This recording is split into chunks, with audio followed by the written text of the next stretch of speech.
The last thing she said before walking out was, "You'll understand when you're older." But I did get older, and I never understood. The day the sky fell silent, I was 8 years old. The morning the sky cracked open and swallowed my childhood whole. It was a Sunday. I remember the faint smell of pancakes in the air, mixed with her perfume Chanel No. 5. She always wore it on weekends, like it meant something. She'd kiss my forehead, pour me orange juice, and play Fleetwood Mac while cleaning. But that morning, silence. No music, no pancakes, no humming from the kitchen, just the sound of rain tapping against the window. Like someone whispering bad news. I called for her. No answer. I walked into her room and saw her closet half empty. Her lavender scarf, the one she wore when she tucked me into bed, was gone. Her side of the bed was made perfectly. Too perfectly. Like no one had slept in it at all. I remember staring at her empty jewelry box and not knowing what I was supposed to feel. I was too young to name the storm inside me. I didn't know the word for abandonment then, but I learned its taste that morning, bitter, cold, and permanent. No one told me the truth when I asked Dad. He looked away. "She just needs space," he said. "It's complicated." My grandma whispered things when she thought I couldn't hear. She always was unstable. Never should have had a child so young. She'll come back. But she didn't. What came instead were replacement routines. Dad waking me up late, microwave dinners instead of homemade lunches, forgotten birthdays, missed recitals. Mom became a ghost I wasn't allowed to name. I spoke to her in letters I never sent. I started writing letters to her when I was 9. Every night, after finishing homework and brushing my teeth, I'd pull out a blue notebook and write to her like she was still listening. "Dear Mom, did you leave because of me? Is it because I wasn't enough? Today I fell during Parisi and scraped my knee. I didn't cry because you always told me to be brave. Was I brave enough for you? Love, your daughter." I wrote hundreds of those letters over the years, folded them, hid them in a box under my bed, my tiny, ink-stained therapy. Becoming motherless in a world that worships mothers. Mother's Day at school was torture. Kids made cards, clay crafts, and gave speeches. I made one too, every year, then threw it away on the bus ride home. I envied the girls with their mother's laughter, their hugs at the gates, their neatly tied braids. I learned to braid my own hair in 4th grade using YouTube tutorials and bruised determination. One time, I heard a girl whisper behind my back, "That's the girl whose mom ran away." No, she's in a mental hospital, I think. Maybe her mom just didn't want her. Children can be cruel. But what's crueler is growing up with a silence that confirms their whispers. Dad, the stranger in my house. My father loved me. I know he did, but he didn't know how to show it. He was the kind of man who thought feelings were weakness. He replaced bedtime stories with National Geographic documentaries. He bought me expensive shoes when I really needed a hug. We lived like two ghosts haunting the same house, saying only what was necessary, smiling only in photographs. The only time I saw him cry was when he thought I was asleep. He held her photo and whispered her name, like a broken prayer. Sandra. I pretended not to hear. Teenage years, the inheritance of absence. By the time I was 14, I had learned to disappear in a room full of people. Teachers called me mature for my age. Friends called me emotionally distant. Therapists called me functioning with unresolved abandonment trauma. I just called myself fine, because saying fine is easier than saying my mother's absence is a wound I bandage with. Success.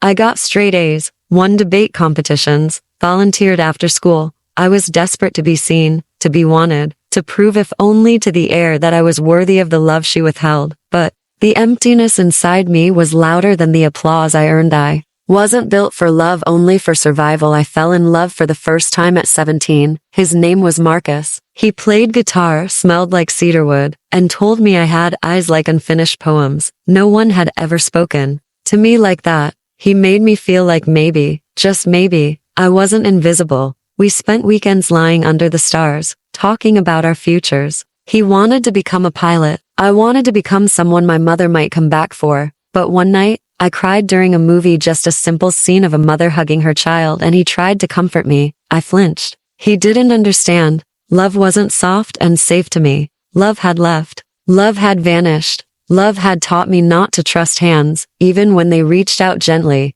He stayed with me for a year, until the emotional minefield became too dangerous to navigate. When he left, he said something that haunted me. You keep waiting for me to disappear. So eventually, I did.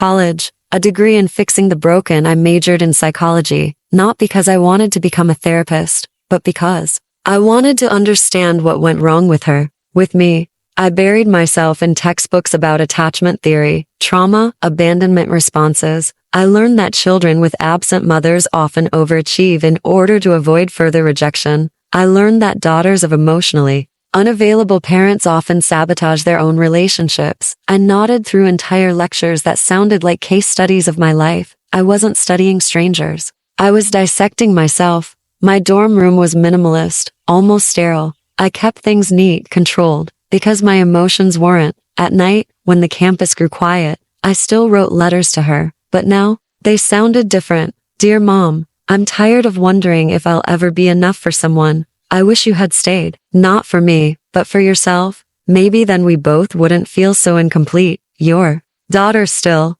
The letter that found me. I was 25 when the past came knocking. A small, cream-colored envelope in the mail. No return address. Only a name scribbled in delicate cursive. Sandra Miller. My stomach flipped. I stood in the hallway, holding that envelope like it might explode. My fingers trembled as I opened it. I'm sorry. I wasn't strong enough to be your mother when you needed one. I was broken, afraid. I thought disappearing was the kindest thing I could do. I know I don't deserve to ask for anything, but if there's even a sliver of space left in your heart for me, I'd like to see you. Just once. Love, Mom. I sat on the floor for an hour. I read the letter again, and again, and again. I didn't cry. I didn't smile. I just stared out the window and whispered, why now? Meeting the woman who left me. We agreed to meet at a small cafe downtown. I wore a gray coat, her favorite color. I don't know why. Maybe I wanted her to see a piece of herself still clinging to me. She walked in thinner than I remembered, her hair grayer, eyes tired, but it was her. She froze when she saw me, then smiled a hesitant, tear-soaked smile. Hi, she whispered. I nodded. Hello. She reached across the table, her hand hovering near mine. I didn't move. How do you touch someone who once dropped you like a glass too full to carry? She told me her story, how she'd battled severe postpartum depression, how she felt smothered in a marriage that offered no room to breathe, how she believed I'd be better off without her. She wasn't making excuses, just confessions. She wept. I didn't. I sat still, silent, let her words wash over me like cold rain. I never stopped thinking about you, she said. Every birthday, every Christmas, I'd write your name in my diary. I didn't know whether to be touched or angry, maybe both, maybe neither. Trying again. Mother, stranger, ghost. We started to meet once a week, coffee on Wednesdays, conversations cautious, like strangers navigating a language neither of us spoke fluently anymore. She'd ask about my childhood. I'd give vague answers. She apologized, constantly, exhaustingly. Sometimes, I wanted her to stop. Sometimes, I wanted her to beg harder. We spent hours together, yet it always felt like she was trying to build a bridge over a canyon neither of us could cross. You can't just rebuild a house that burned down without digging through the ashes first. The diagnosis that changed everything. 3 years later, she was diagnosed with stage 4 breast cancer. She called me from the hospital. Her voice cracked like porcelain. I don't have much time. And then, quieter. I want to spend it with you. If you'll let me. I didn't answer right away, but 2 days later, I packed a bag and drove to her apartment. For the next few months, I became her caregiver. I fed her soup, read her old poetry, sat by her side. During chemo, sometimes she talked in her sleep, whispered my name, begged someone not to leave. It wasn't me she was pleading with, it was her own guilt. One final night, the last night of her life, we sat on the balcony wrapped in blankets, the stars above us silent and endless. She reached for my hand. This time, I let her take it. I'm sorry, she said again, barely audible. This time, I responded. No, not I forgive you. Not it's okay. Just, I know. She smiled, closed her eyes, and never opened them again. The silence I gave her funeral was small. I chose the flowers, the music, even the gravestone. It read, Sandra Miller, beloved mother. A lie? Maybe, or maybe it was the version of her I wished I had. People asked if I forgave her in the end. I never answered, because sometimes, silence says everything. I didn't scream. I didn't curse. I didn't need to. I gave her the one thing she never gave me, the peace of not being punished for leaving. Moral of the story: forgiveness doesn't always look like reconciliation. Sometimes, it's simply choosing not to carry the knife anymore. You don't have to forgive to heal. You don't have to hate to protect yourself. And sometimes, the loudest love is no longer needing someone to say sorry.